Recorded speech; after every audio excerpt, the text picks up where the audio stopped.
ভারত থেকে বাংলাদেশে চাল আমদানিতে প্রভাব পড়েছে যশোরের বাজারে। সপ্তাহ ব্যবধানে কেজিতে কমেছে ১ থেকে ২ টাকা। এ নিয়ে আরও বিস্তারিত জানাতে শহরের বড় বাজার থেকে যুক্ত হয়েছেন রিপন হোসেন। রিপন, ভারত থেকে চাল আমদানিতে আসলে কি ধরনের প্রভাব পড়ছে এবং এ নিয়ে ক্রেতারা কি বলছেন? ভারত থেকে দুইটি চালানে ৫২৫ মেট্রিক টন চাল বাংলাদেশে এসেছে এবং এই চাল আসার পরে কিন্তু যশোরের যে বাজার রয়েছে সেই বাজারে কিছুটা প্রভাব পড়েছে। চালের দাম প্রতি কেজিতে ১ থেকে ২ টাকা কমেছে। বিশেষ করে মিনিকেট চাল আজকের বাজারে বিক্রি হচ্ছে ৬৪ টাকা থেকে ৭৪ টাকা পর্যন্ত, যেটি এক সপ্তাহ আগে ছিল ৬৬ থেকে ৭৫ টাকা। পাইজাম যে চালটি রয়েছে সেটি ৫৮ টাকা থেকে ৬০ টাকা বিক্রি হচ্ছে, যেটি এক সপ্তাহ আগে ছিল ৬০ থেকে ৬২ টাকা। আঠার চাল বিক্রি হচ্ছে ৫৮ টাকা থেকে ৬০ টাকা, যেটি এক সপ্তাহ আগে ছিল ৬০ থেকে ৬২ টাকা। আর কাজুলাতা চাল বিক্রি হচ্ছে ৬০ টাকা, যেটি এক সপ্তাহ আগে ছিল ৬২ টাকা।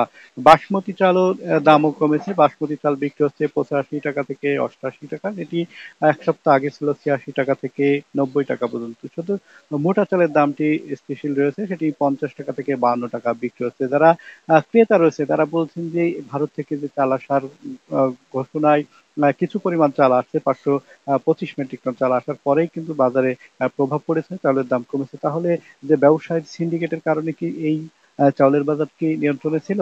এমন কিন্তু প্রশ্ন করেছে অনেক যারা ভোক্তা রয়েছেন তারা। তবে যারা সাধারণ ব্যবসায়ী রয়েছেন তারা বলছেন যে বাজারে ওঠানামা করে চালের উৎপাদনের উপর বাজারে যদি চাউলের সরবরাহ বেশি থাকে তাহলে দাম কম থাকে, এবং সরবরাহ যদি কম থাকে সেক্ষেত্রে দাম বৃদ্ধি পেয়ে যায়। তবে ভিন্ন কথা বলেছেন যারা একদম খুচরা বিক্রেতা রয়েছেন তারা বলছেন যে ব্যবসায়ী সিন্ডিকেটের কারণে, যে বিশেষ করে মিল বালি সিন্ডিকেটের কারণে এই চাউলের দামটি ওঠানামা করে থাকে। তো এই ছিল এখান থেকে আমার কাছে সর্বশেষ গালিব। ভারত থেকে বাংলাদেশে চাল আমদানির প্রভাবের কথা জানাচ্ছিলেন সহকর্মী রিপন হোসেন। নগাঁয় ইরি বড় ভরা মৌসুমেও ধানের চড়া দামে বিক্রি হচ্ছে চাল। আমদানির পরও বাজার দরে কোনো প্রভাব পড়েনি। আমদানিকৃত চাল বিক্রি হচ্ছে ৭৫ টাকা কেজি দরে, ফলে অস্বস্তিতে নিম্ন আয়ের মানুষ। এ বিষয় নিয়ে আরও বিস্তারিত জানাতে নওগাঁর পৌর খুচরা চাল বাজার থেকে যুক্ত হচ্ছেন আব্বাস আলী। আব্বাস, চাল আমদানির পরেও আসলে চালের দাম কেন কমছে না? এনে বিক্রেতারা কেন কি বলছেন?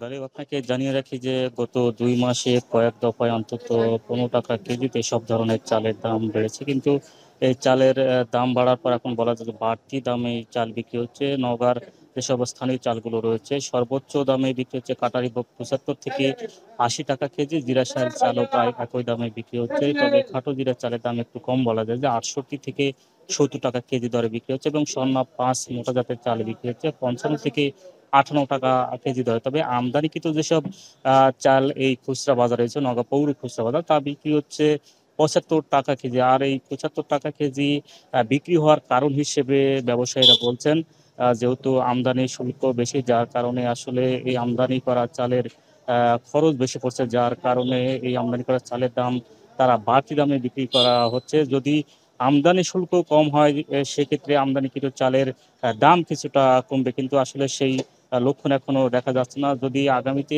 আরো চাল আমদানি করা হয় এবং আমদানি শুল্ক যদি কম করা হয় তাহলে চালের দাম কিছুটা কমবে এবং চালের বাজারে এর প্রভাব পড়বে, যার কারণে বলা যায় যে আমদানি শুল্ক বেশি হওয়ার কারণে আমদানিকৃত চাল বাড়তি দামে এই খুচরা বাজারে বিক্রি হচ্ছে। এবং আগামীতে পরামর্শ দেওয়া হচ্ছে যে বেশি পরিমাণ চাল আমদানি করা হোক এবং শুল্কটা কিছুটা কম করা হোক।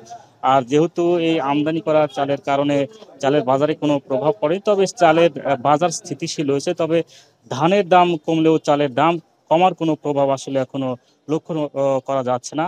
আর এই খুচরা বাজারে চাল বেচাকেনা অনেকটাই কমে গেছে, আগামীতে আরো কিছুটা কমবে বলে জানিয়েছেন এখানকার ব্যবসায়ী। তো এই ছিল আমার কাছে চালের দর দাম নিয়ে সবশেষ।